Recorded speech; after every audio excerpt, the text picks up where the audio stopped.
ان جرموں کی وجہ سے یہودیوں کے بارے میں فرمایا ہم نے ان پہ ذلت مسلط کر دی، والمسکنہ، ہم نے ان کو ایسا ذلیل کیا کہ محتاج بن کے اپنے ہاتھ اور جھولیاں پھیلاتے پھرتے تھے، اپنی زندگی کی بھیک مانگتے پھرتے تھے، وَبَاءُوا بِغَضَبٍ مِّنَ اللَّهِ، اور اللہ کی ساری لعنت اور ساری پھٹکار ان ظالموں پہ برسی۔ آپ کو بتاؤں ان کا ایک جرم کیا تھا؟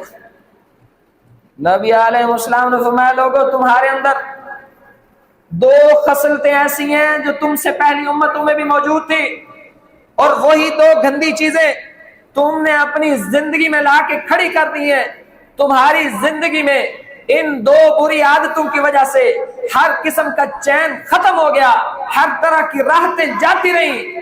پہلی وجہ آپس میں حسد کرنا، اور دوسری وجہ آپس میں بغض رکھنا۔